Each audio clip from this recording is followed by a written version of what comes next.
जी हाँ दोस्तों, पहला पॉइंट है लोकतंत्र संस्थाएं। जी हाँ दोस्तों, एक स्ट्रॉन्ग मैन लीडर सबसे पहले उन इदारों पर पकड़ मजबूत करता है जो सरकार पर लगाम लगा सकते हैं। जैसे ओरबान ने सुप्रीम कोर्ट के जजेस की संख्या बढ़ा दी और अपने वफादार लोगों को वहां बिठा दिया। उन्होंने कोर्ट्स की पावर्स को कम किया ताकि उनके फैसलों को कोई कानूनी चुनौती न दी जा सके। और हिंदुस्तान में भी वही हुआ। 2014 के बाद से CBI, ED, income tax department और इलेक्शन कमीशन जैसे आजाद इदारों का पॉलिटिकल मिसयूज हुआ। अपोजिशन नेताओं पर ईडी, सीबीआई के छापे और उनकी गिरफ्तारियां आम हो गईं, जिसके बाद कुछ ने उनकी ही पार्टी ज्वाइन कर ली।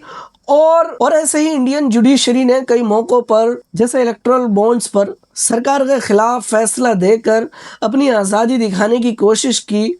पर फिर भी कुछ जजेस ने राज्यसभा की सीट के लिए कई ऐसे फैसले दिए जो आम जनता के हक के खिलाफ थे और वो बाद में चलकर राज्यसभा मेंबर भी बने। जी हाँ दोस्तों, वहीं दूसरा हमारा पॉइंट है मीडिया पर कब्जा। दोनों ही नेताओं ने ये समझ लिया कि अगर जनता की आवाज को कंट्रोल करना है तो सबसे पहले मीडिया को बदलना होगा। जी हाँ दोस्तों, हंगरी में ओरबान ने डायरेक्टली अपने कॉरपोरेट दोस्तों के जरिए देश के लगभग 80% से ज्यादा आउटलेट्स को खरीद लिया या फिर उन्हें बंद करवा दिया गया। वहां सिर्फ सरकार का प्रोपगेंडा चलता था।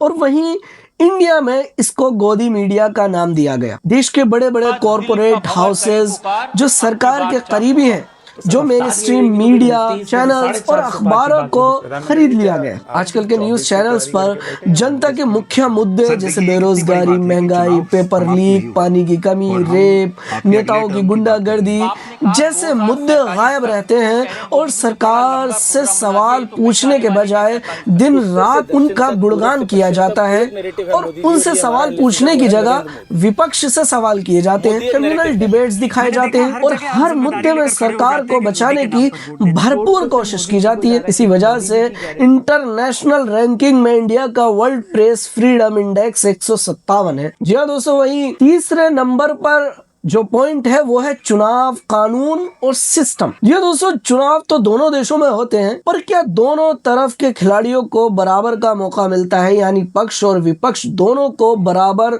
चुनाव लड़ने का मौका मिलता है? जी हाँ दोस्तों, नहीं। जैसे हंगरी में ओरबान ने इलेक्शन जीतने के 9 दिन के अंदर ऐसे कानून बना दिए जिससे चुनाव क्षेत्रों की बाउंड्रीज को बदलने का जरिया मिल गया और ऐसा सिस्टम बनाया कि उनकी पार्टी कम वोट्स पाकर भी पार्लियामेंट में 2/3 सीट्स जीत जाती थी।